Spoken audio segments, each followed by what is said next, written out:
Here we are back in the kitchen. We are going to prepare a sauce, a simple tomato sauce today. Before I start, I must get in uniform. Can't think without my apron on. So here we go. We're just going to do a simple tomato sauce. I'm using some canned peeled tomatoes today because normally I have my own that I put down in jars, but last September we just didn't have the time to be able to put down the jars, the necessary jars for the family. So we opted to, I had a little bit left over, but they're since long since gone. So now we're doing, and I use the peeled tomatoes. Now you have a choice, you can use them either whole as it is, but they'll disintegrate in the sauce, but it takes quite a long time. I like to put them through a blender, and that way it crushes them up, and I get everything, and it expedites the cooking a little bit. And I'm sure that everybody understands the importance of having the cooking expedited. So some tomato sauce, we'll start the sauce. So I've peeled one red onion, one white onion or yellow onion. Just to show you, you can use either one. Doesn't make any difference. One's more expensive than the other, so your choice. Either one will work. So I'm going to just wash them and put them to drain. I have this handy dandy strainer here that sits on the sink so nothing touches the bottom. It's fantastic. I love it. And I have a jalapeno. I like a little bit of spice in my sauce, not a lot. And I have here some Italian parsley. It's a nice big bunch, just bought it nice and fresh. So what you do with the parsley, you just get a few sprigs. Get a few sprigs here, break them apart like so. You just break them apart. They just need to be rinsed.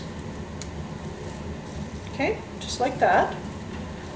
If you have fresh, fine. If not, that's fine too. If you don't have any, that works too. The important ingredients are onion, garlic, and pepper.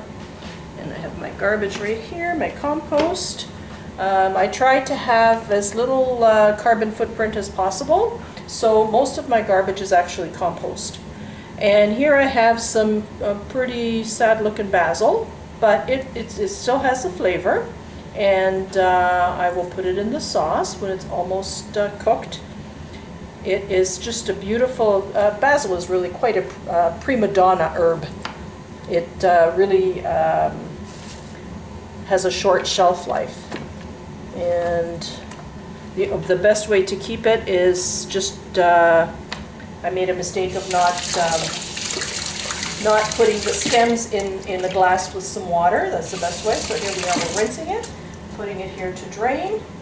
And now we're good to start cutting. The garlic, okay, this is I have the fastest way of peeling garlic ever, and this is how you do it. Okay, fastest way of peeling garlic, take your chopping knife or a large knife, smash it down, voila, done. Cut that top part off, you're done. Here's another one. There we go. See how fast that is? Okay, well we're here, we're going to chop the garlic. Now, a chopping knife is your best friend. It has, the blade is straight on the top and it's rounded at the bottom. That's just so the knife can rock as you cut. You never really need to remove the tip of the knife off the board. The garlic, hold the garlic, and you just rock. Start off slowly, you just rock, okay? Just rock the knife and put pressure just on the very end of the knife. Just take your time. When you get to this point here, what I like to do is I like to put my hand over here to avoid cutting my fingers. Done that a few hundred times. And just chop it up.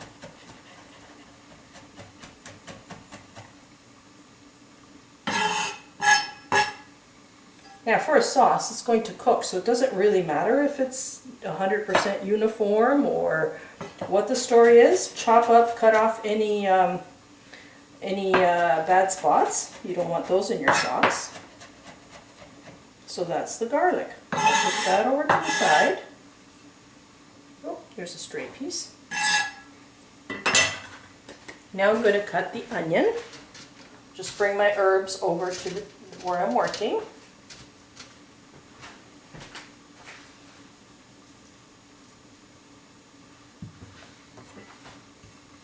So there's the onion. So I'm going to do a cut this way, and a cut another one that way, and then this way. And then chop. If you find that your board moves on the counter, just put a little damp cloth underneath it and it'll keep it still. Okay, so there's the onion that I need. I'm only making a sauce for 2 people, so I don't need a whole lot of onion. If I was making it for 4 or 6 people, then I would use the whole onion. So I've got half an onion that I'm just going to put in my container and leave it for another day. Now I have the jalapeno. I'm just going to take and I'm going to cut off the end. Okay, and if you want it really hot, the thing with peppers is they're less hot at the tip, but much hotter at the end with the seeds. The seeds are the hot part. The skin is not as hot, so it's up to you which end you would like to cut. I usually start from the bottom, especially if it's just my husband and I, because we want it a little bit spicy. When I have the grandchildren over, well then we don't use that. We use a sweet pepper. And that's fine too. You can use, actually I'm going to put some in just for color. So there's no shame in, oh, my garbage bowl is right here. Why don't you use it, Maria? There we go. So put everything in the little garbage bowl. Now I'm going to just cut a few strips of the red pepper and chop it up.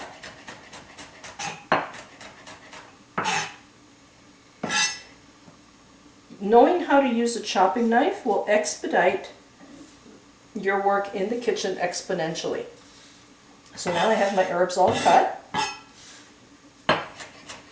And I'm going to just chop up the parsley.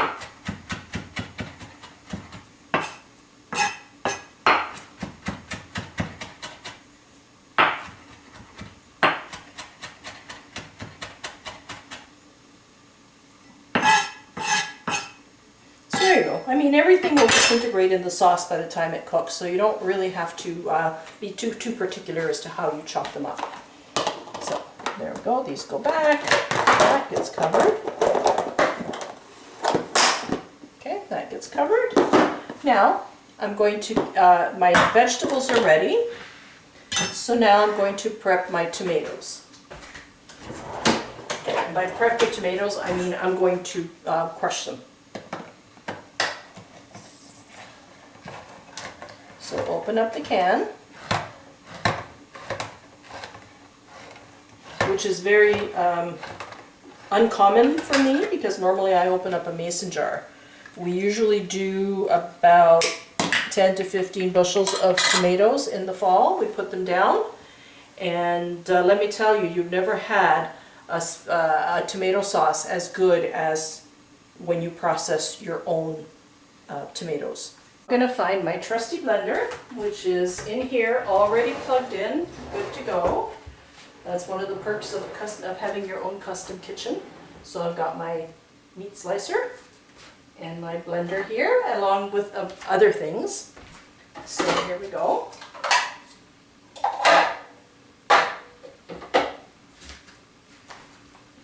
And the tomatoes go in there.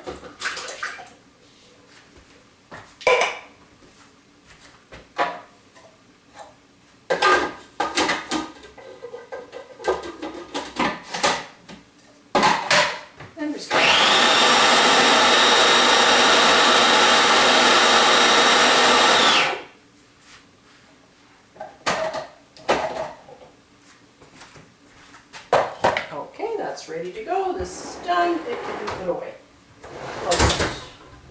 Out of sight, out of mind. So here I have my vegetables all chopped up. I've got a skillet ready. Normally I would use a pot, but okay, I've got my EVOO right from Italy. It's very good, excellent olive oil. I'm just going to pour a little bit in the bottom of the pot, the skillet I should say. There's a little bit right there. Don't need very much. Okay, I have a wooden spoon. Finish putting the vegetables in there.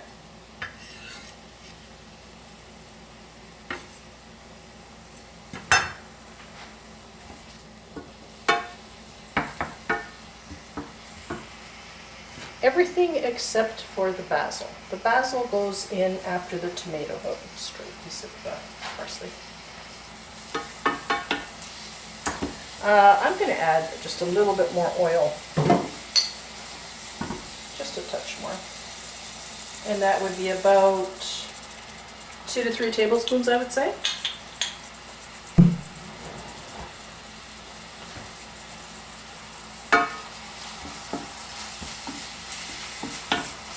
And we just let them saute. Too bad this isn't smell-o-vision, because man, does it ever smell good.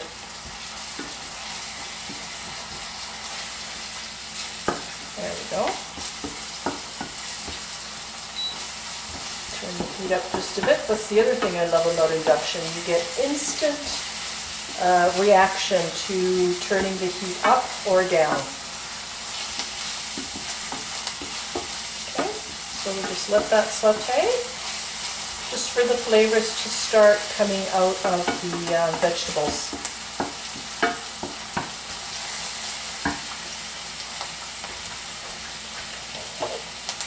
My crushed tomatoes are here.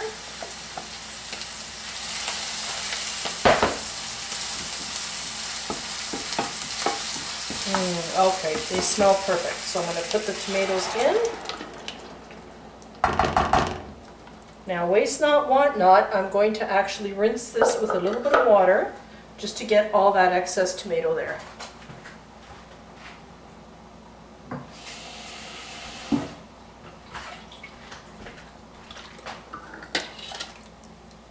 There you go. Just a little bit of water from the tap. Now, I like to add some salt and pepper and oregano to just a fresh tomato sauce. If you like to give it a really, really fresh taste, you can chop up some fresh tomatoes and fix them up like bruschetta, which will be another lesson for another day. And then you can put those in. Okay, so I'm going to add salt, and I like to use a kosher salt, as I said. That's about a teaspoon, teaspoon and a half, thereabouts. And you will, of course, taste. And a bit of pepper.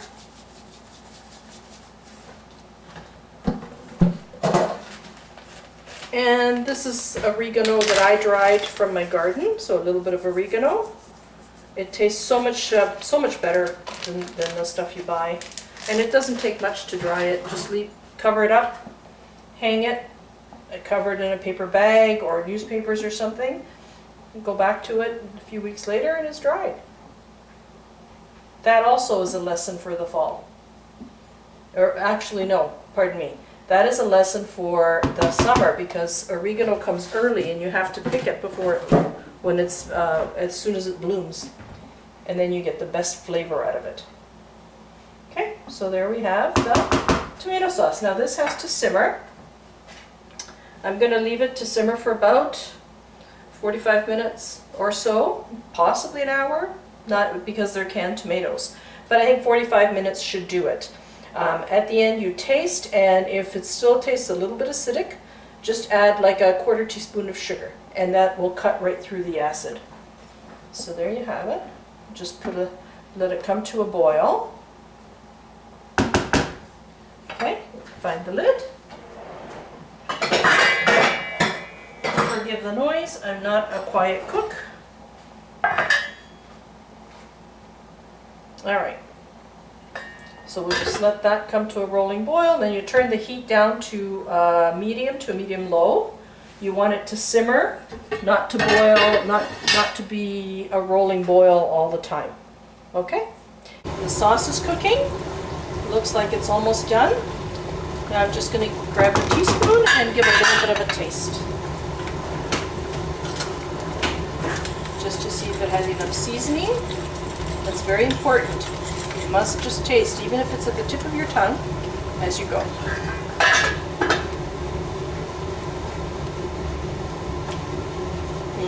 Yum. Really good.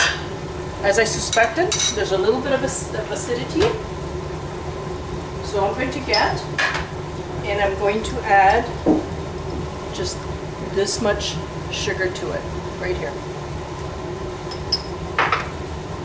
And that'll make all the difference in the world to cut through the acidity. Yeah, you remember the basil that I had washed and set aside? Well, now that the sauce is almost cooked, I'm just going to take and just chop it up coarsely. You can even just bruise it with your knife. And I'm going to add it to the sauce now. It's going to have just an amazing, amazing scent.